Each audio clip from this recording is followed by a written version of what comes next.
Welcome again. Let us continue with the homeostasis.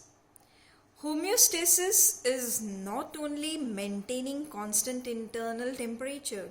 In our last video, we have studied that homeostasis means a constant internal environment in an organism, and we have studied an example of temperature. That is, if the external temperature decreases during winter seasons, we shiver, we have goosebumps, and due to that our internal body temperature is maintained. During hot summers, we perspire, we sweat, and because of that our body remains cool.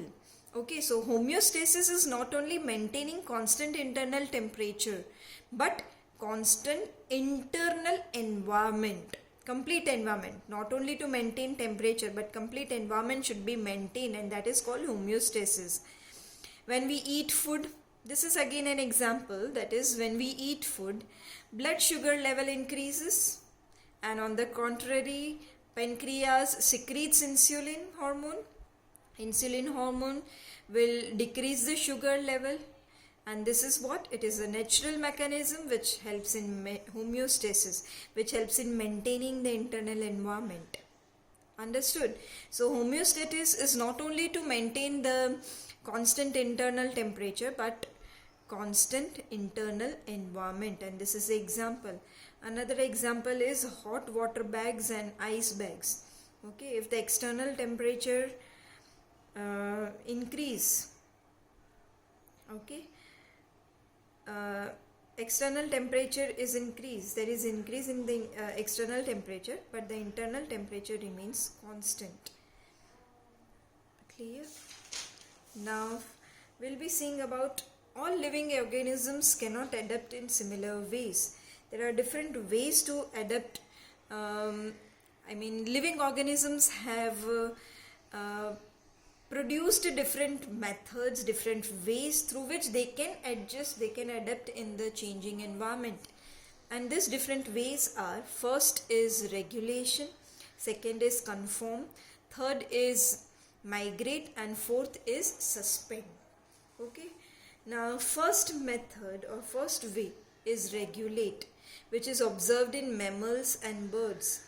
Mammals and birds have the ability to regulate, means they have ability to control, to adapt their environment. Okay. Now regulate, those organisms which can regulate their body temperature, okay, they are called regulators, and regulators, they spend much energy as they undergo metabolic activities. Okay, and this regulation, that control, can be done with the help of osmoregulation as well as thermoregulation. Osmoregulation means regulation of water in our body. Regulation of water in our body. Osmo is the word which is related to osmosis.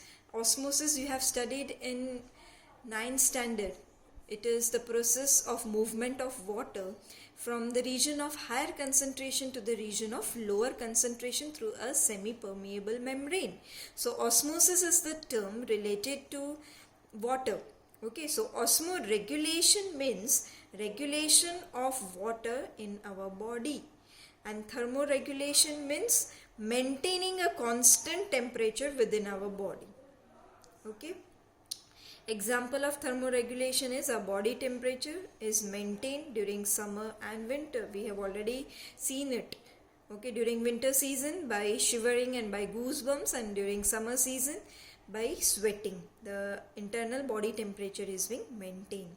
Example of osmoregulation is fishes. Fishes have gills which help to excrete the salt. Okay. Human beings have kidneys which helps to remove the unwanted impurities and maintains the right amount of water in the body. Through urination, the unwanted impurities are being passed out through the human body, and that helps in maintaining the right amount of water in the body. Amoeba have contractile vacuoles which helps in maintaining the right amount of water inside the body.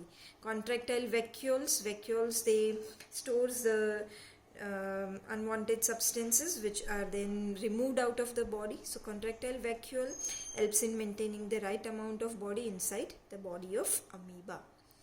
We'll see the other ways through which the organisms adapt themselves in our next video.